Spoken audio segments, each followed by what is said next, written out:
पावसाचा जोर वाढताच सिंधुदुर्ग जिल्ह्यातील कुडाळ तालुक्यात तेंडोली येथील उज्ज्वला नदीने धोक्याची पातळी गाठली असून तांबाडगेवाडीचा मुख्य संपर्क पूर्णपणे तुटला आहे। नदीच्या प्रवाहात मोठ्या प्रमाणात झाडांची ओंडकी आणि कचरा वाहून येत असल्याने पाण्याचा निचरा अडथळला असून परिस्थिती अधिक गंभीर बनली आहे। यामुळे येथील सुमारे 25 ते 30 कुटुंबांचे दैनंदिन जीवन विस्कळीत झाले आहे।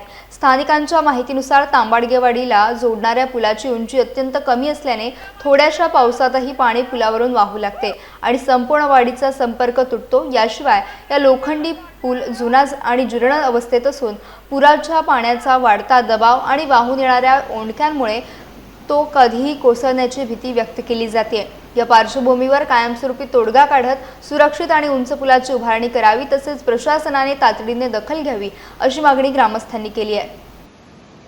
नक्की फुलं 5 वर्ष असंच चालता।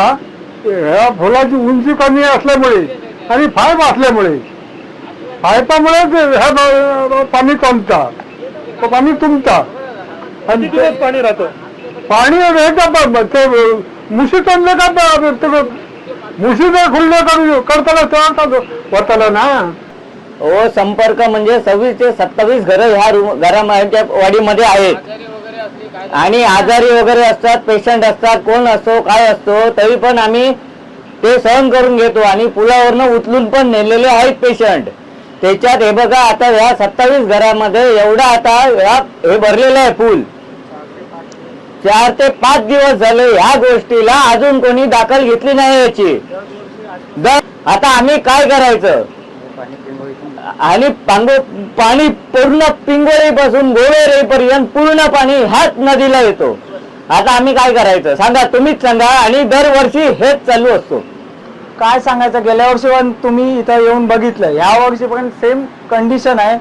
प्रशासन येत आहे किंवा निवडणुकीवाले येत आहेत, आश्वासनं देत आहेत, पण अजूनही काही होत नाही आहे। आम्हाला एकच विनंती आहे प्रशासनाला, या गव्हर्नमेंटला, की हे लवकरात लवकर आमचं मोठं पूल व्हावं, एवढीच विनंती आहे। बाकी काही नाही आहे। प्रत्येक निवडणुकीला फक्त आश्वासन आहेत, बाकी काही होत नाही। एवढंच फक्त माझं मान्य आहे वाडीतर्फे, तांबाडगेवाडीतर्फे।